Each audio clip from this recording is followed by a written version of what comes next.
Real মাদ্রিদের ডাগআউটে Jose মরিনিওর প্রত্যাবর্তনটা যে নিছক আবেগের গল্প নয়, স্প্যানিওলের বিপক্ষে ম্যাচেই তার প্রমাণ মিলল।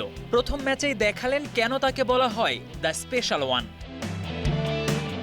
লা লিগায় নিজেদের প্রথম ম্যাচের শুরুতেই জুড বেলিংহামের গোলে এগিয়ে যায় রিয়াল, কিন্তু স্প্যানিওল দ্রুত সমতায় ফিরলে বদলে যায় পরিস্থিতি।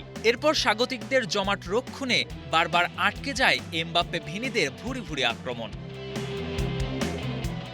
ম্যাচ যখন ড্রয়ের দিকে এগোচ্ছিল তখনই নিজের সবচেয়ে বড় শক্তি সঠিক সময়ে সঠিক সিদ্ধান্ত প্রয়োগ করেন মরিনিও।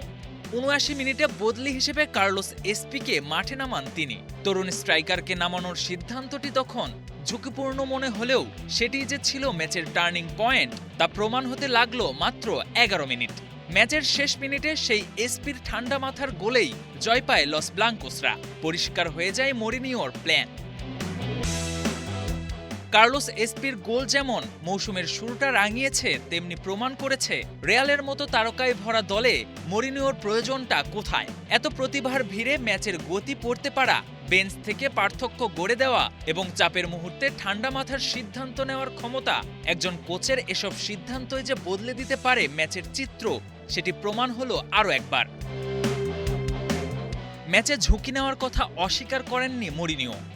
জেতাটা আমাদের প্রাপ্য ছিল, বিশেষ করে দ্বিতীয়ার্ধে দারুণ নিয়ন্ত্রণ ও প্রচণ্ড চাপ দেখিয়েছি।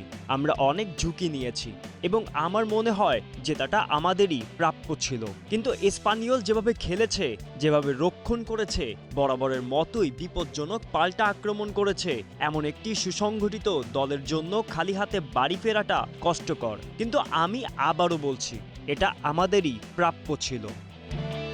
ইংরেজিতে একটা কথা আছে, নো রিস্ক নো গেইন। কোনো কিছুতে জিততে হলে রিস্ক নিতেই হয়, আর মরিনিও যেন সেই খেলায় পাকা player. KM Sony, star play.